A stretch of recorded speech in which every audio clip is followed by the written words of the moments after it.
ler rapidinho aqui. O Fabiano Walter falou: o que caso o Timão, Caixa Econômica, pode ajudar o Flamengo a barganhar o imóvel? Não seria importante fazer a torcida comprar essa briga, reverberando essa intenção? E o Dudu São coisas diferentes. São coisas diferentes. O Corinthians tem uma dívida com a Caixa. O Flamengo quer um terreno que é de um fundo de investimento, que a Caixa é o gestor do fundo de investimento. Mas não é um terreno público. São coisas diferentes. O Corinthians tem uma dívida lá com a Caixa que ele não consegue pagar. E agora, às vésperas da eleição, né? A eleição do Flamengo daqui a um ano, do Corinthians daqui a poucas semanas. Aí aparece a situação dizendo que encontrou uma saída. Eu nem quero falar sobre isso até que as coisas fiquem bem claras, sabe? Essa coisa do Corinthians, vamos deixar para ver, porque agora tem o quê? Pessoas do Corinthians falando, vamos ver tintim por tintim, como é que isso vai ficar? Porque pode ser, alguém pode falar, não, resolvemos, né? Passa a eleição, olha, resolvemos, mas não é bem assim, entendeu? Tem ainda um probleminha aqui para resolver. Quantas vezes a gente... Vamos ter calma. Agora, a questão do Flamengo com relação à eleição, o pessoal fala, o discurso está muito longe, nem sabe quem é o candidato. Então, assim, se o Landim dá essa entrevista daqui a um ano, é claro que poderia aparecer o quê? Não, peraí, você está falando agora com o seu candidato. Vai apoiar alguém, creio eu, né? O seu candidato tentando aqui a sua sucessão. Pô, que hora, hein? Não, ele está falando um ano e pouco antes. Né? E está falando agora também porque existe um contexto. Ele foi provocado pela abordagem que eu fiz com as informações, sempre dando crédito, do Fabrício Kika, do canal Mundo na Bola, que foi quem apurou que não era um fundo de pensão, o dono é um fundo, seu fundo de investimento, que, em tese, torna menos complexa a aquisição do dito cujo terreno. Aí eu procurei e falei, presidente, mandei um WhatsApp, presidente, boa tarde. Informação do companheiro Fabrício Kika, do canal no YouTube do Mundo da Bola, que é um especialista em estádios e tal. Não pertence ao fundo de investimento, de pensão, fundo de investimento. Foi assim a abordagem. Gostaria de falar a respeito disso, explicar melhor e tal. Resposta dele, eu posso te explicar, mas é uma explicação que por WhatsApp é impossível. Eu tenho que falar com você pelo telefone, porque é muita coisa para falar. Perfeitamente. Marcou um horário, telefone, 1h e 16 minutos de conversa. Aí foi falando. Aí o Elemento manda assim na rede social, me xingando às vezes. Por que você não perguntou isso, aquilo? Esses biltres acham que entrevista é debate. Entrevista não é debate. Entrevista é entrevista. Ah, mas você debateu com... Não debati com o Bandeira de Mello. Vai lá e olha o vídeo do YouTube. Eu fiz perguntas a ele que ele não respondeu. Eu correspondeu de forma ríspida, falando de falsos rubro-negros, se dirigindo, creio eu, a inimigos políticos do clube, adversários. Eu perguntei, só fiz pergunta. Aliás, a pergunta que eu fiz tinha sido feita antes pelo Eric Faria, da TV Globo. A mesma pergunta. Ele falou alguma coisa e eu insisti, porque eu achei que era o mais pertinente. E outra coisa que os biltros não entendem, contexto. Como diria Tite, contexto. Há uma diferença entre você fazer uma entrevista marcada para discutir um assunto como esse, que é um assunto mais profundo e tal, e você entrevistar alguém no calor de uma derrota de eliminação de Libertadores. Se o Landim aparece lá, eu estava lá em Assunção, se ele passa na zona mista ali e para falar com a gente, que ele não passou e não parou, ninguém parou, só parou o goleiro Matheus Cunha, eu, Felipe Luiz, os jogadores passados, ninguém parou. Tá? Se ele para ali, naquele momento, óbvio que eu e outros colegas iam perguntar, presidente, e essa eliminação? E agora? O investimento? E ele ia ter que falar alguma coisa. Ah, mas pelo menos o outro parou sim, teve coragem de parar. Foi bem ali o Bandeira de Mello ao parar, mas não respondeu. Ficou nervoso ali, se exaltou. Eu não discuti com ele. Eu fiz perguntas, eu só olhei o vídeo. Eu fiz perguntas e insisti nas perguntas, que aí é o papel do repórter. Mas se o cara não consegue entender contexto, há um contexto que o repórter está quase num confronto, porque está tentando tirar uma informação no meio de uma situação crítica. Imagine o seguinte, o presidente de uma empresa de energia, essa que está aí faltando luz aqui em São Paulo, aí no Rio, em todo lugar, ele vai dar uma entrevista sobre um projeto de expansão, não sei das contas e tal. É uma entrevista, né?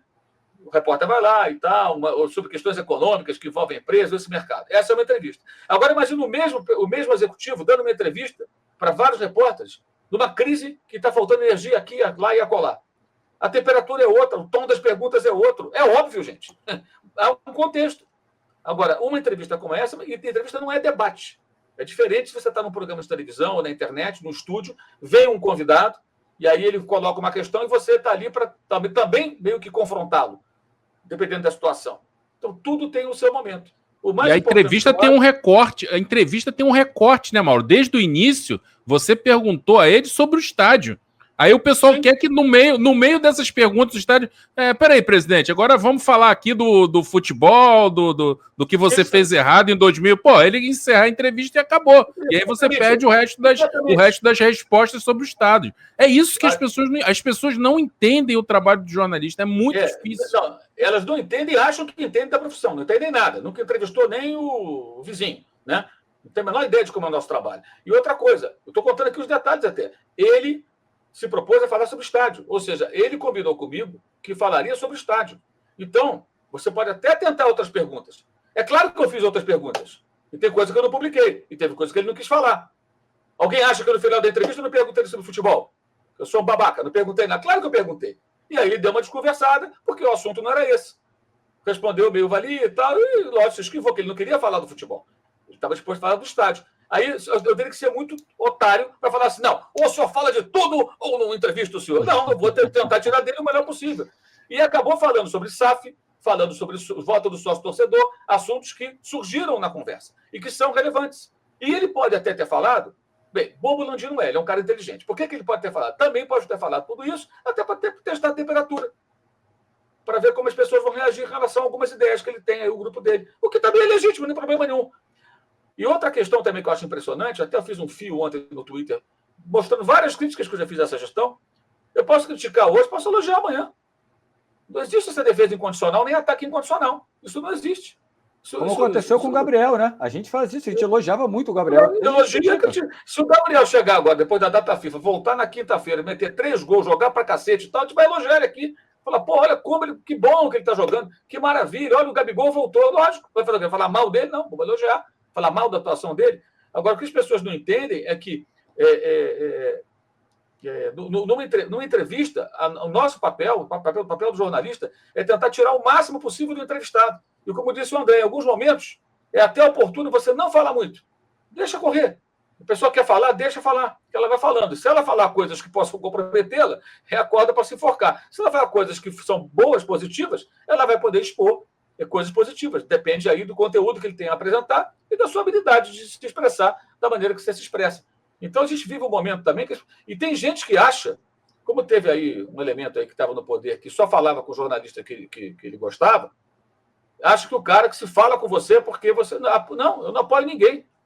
Ninguém, pelo contrário. Pelo contrário, não tem nada a ver. Eu nem sócio do Flamengo sou, não voto no Flamengo, não tem nada com isso. Apenas sou um jornalista como você, a gente faz o nosso trabalho. Então, é bem difícil a gente lidar também com essa situação, porque assim, a estupidez está em toda parte. É uma pena. Só rápido, galera, eu preciso encerrar. O Dudu falou, Mauro, 700 milhões com desconto para 90 milhões. O Mauro já falou, ele vai esperar exatamente o que quer para falar, até porque senão poderia ser leviano falar do que está ouvindo falar. A gente não pode falar o que está ouvindo. Saiu um documento da Caixa mostrando isso até agora? Eu não vi, se saiu, me mostra. Olha, está aqui o acordo assinado e tal. Tem pessoas falando.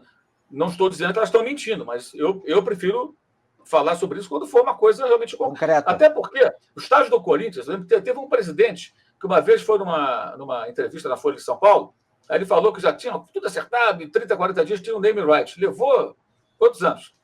Levou 8, 9, 10 anos, sei lá quanto tempo levou. 10 anos não, que o estádio não tem 10 anos, mas levou anos para sair o name right. Anos. E o Palmeiras vendeu na hora lá, quando começou lá o projeto lá. Rapidinho.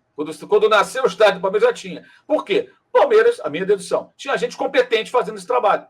O Corinthians foi na base, sei lá do quê, né? Do achismo.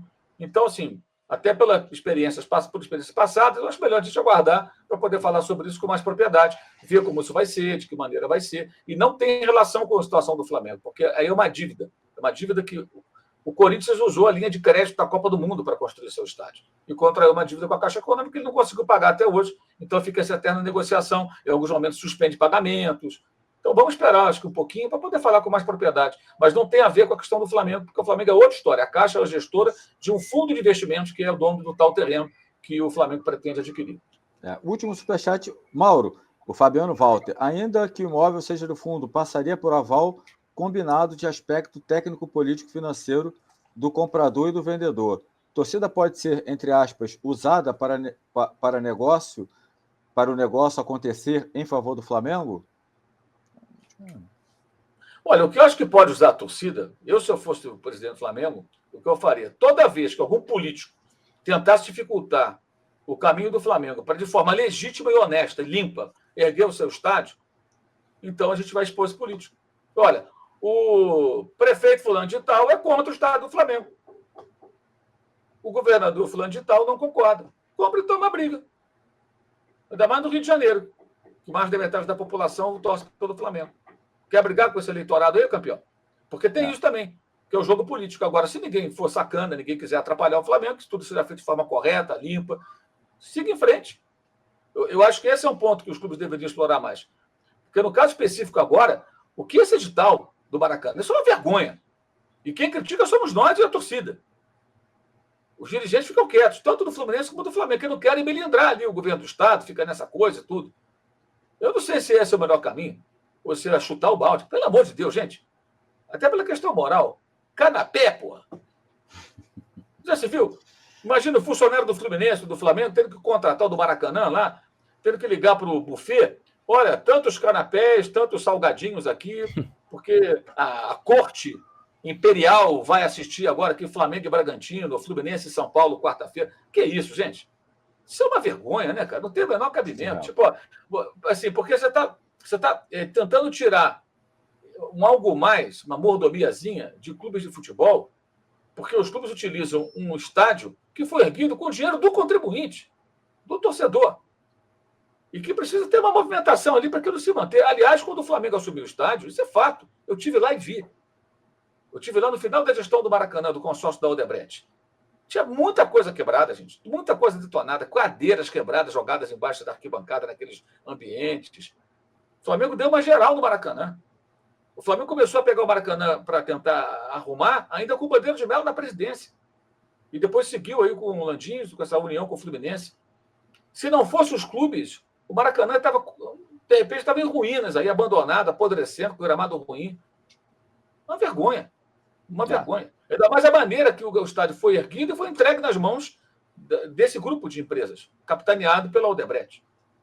Enfim, o governador que está solto agora, né? Era outro governador. Exatamente.